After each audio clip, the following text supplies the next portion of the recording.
ഞങ്ങളുടെ കുടുംബത്തിൽ നിന്നൊരു സ്ത്രീ ഇങ്ങനെ വസ്ത്രം ധരിച്ച് പുറത്തു പോകാറില്ല. അച്ഛൻ്റെ കുടുംബത്തിൽ നിന്ന് ആരും പോണ്ട. സഞ്ജുവിനില്ലാത്ത കുഴപ്പം എന്തിനാണ് അച്ഛന്? സഞ്ജുവിന് പ്രോപ്സ് ഇല്ലേ? ചെറുതായിട്ടൊരു ഒന്നുമില്ല. ഞാനൊക്കെ എന്റെ ഭാര്യ വരച്ച വരയിൽ നിർത്തിയവനാ. വെറുതെ അല്ല അപ്പുറത്ത് ഗോപാലങ്ങളുടെ കൂടെ പോയത്. ഞങ്ങളുടെ കുടുംബത്തിലെ പെണ്ണുങ്ങളാരും മുഖത്ത് നോക്കി സംസാരിക്കാറില്ല ആണുങ്ങളുടെ. എന്താ അവരെ കൂമാളായിരുന്നു? ഒക്കെ പോട്ട്. ഇവിടെ എനിക്ക് തിന്നാൻ വല്ലതും ഉണ്ടാക്കി വെച്ചിട്ടുണ്ടോ? സ്വിഗ്ഗിന്ന് വരും. സ്വിഗ്ഗി വിശക്കുമ്പോ അവര് കൊണ്ടു തരും. എനിക്ക് അതിനെ കണ്ടവന്മാര് കൊണ്ടുതരുന്ന ഫുഡൊന്നും വേണ്ട. നാടെ കച്ചവടം കുടിച്ചോണ്ടിരിക്കും.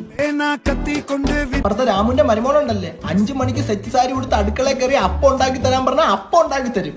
ഇവിടെ ഒരുത്തിട്ട് അപ്പം ചോദിച്ചാൽ അവളെന്റെ അപ്പനെ വിളിക്കുന്ന അവസ്ഥ. അതേ എനിക്ക് പള്ള കായുന്നുണ്ട്. രാമുന്റെ മരുമോളത്തോട് ചെല്ലും, അവൾ ഇപ്പൊ അപ്പം ഉണ്ടാക്കി തരും. അത് കഴിച്ചാ മതി. പോയത് കണ്ടോ? നീ ഒന്ന് മുണ്ടുമടക്കിയാ തീരാവുന്ന കേസേ ഉള്ളൂ.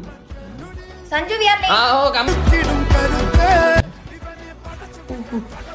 മോളെ ക്യാൻസൽ ചെയ്യണ്ട.